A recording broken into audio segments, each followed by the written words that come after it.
KG2 তুমি ইংরেজি কম না আমার সঙ্গে যে বাংলা বলতেছ কোথায় স্কুলটা অনেক ক্লোজ তাহলে আগরতলা যাবে আচ্ছা না ভালো না তো এক ছেলে মেয়ে নার্সের কজন ছেলে মেয়ে একজন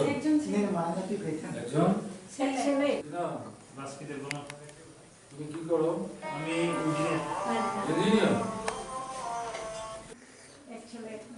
এক ছেলে মেয়ে হ্যাঁ গুড ভেরি গুড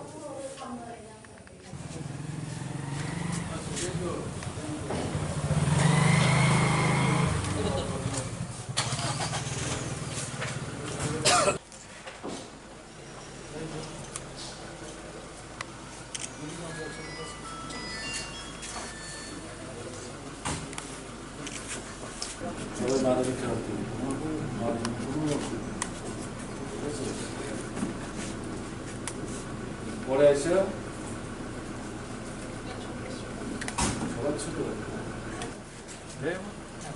রামচরণ দেববর্মার স্মৃতির প্রতি শ্রদ্ধা জানানোর জন্য তিনি আমাদের পার্টির একজন খুব দায়িত্বশীল নেতা ছিলেন।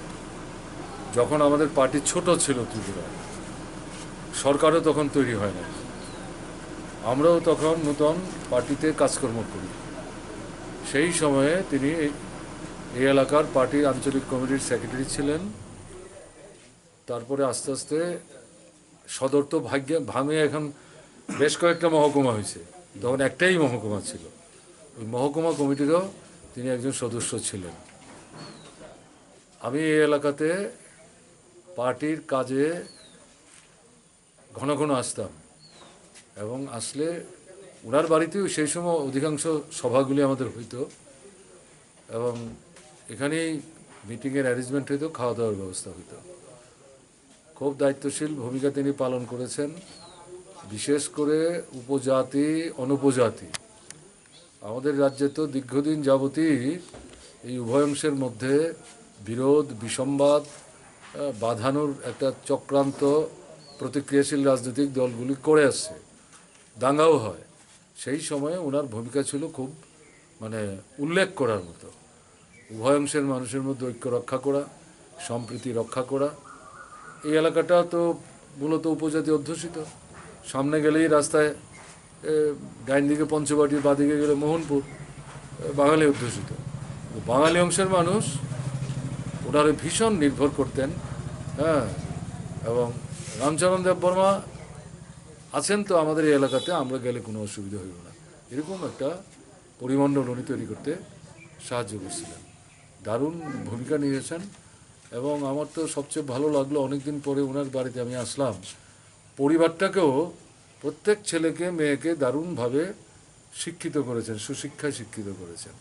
তো তাদের কাছে আবেদন, বাবার যে আদর্শ, যে নীতি, যে দৃষ্টিভঙ্গি, এটা নিয়ে যাতে সব অংশের মানুষকে নিয়ে চলাফেরা করেন এবং মানুষের জন্য যেন তারা তাদের বাবারও বর্তমানে তাদের সাধ্যমতো যতটা পারেন যাতে কাজ করেন।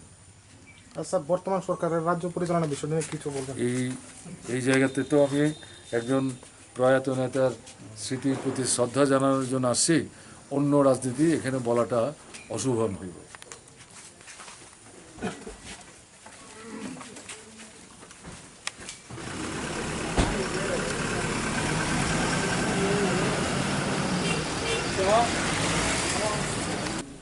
রাজার আমি কই গেলে গিয়া কইয়া কইয়া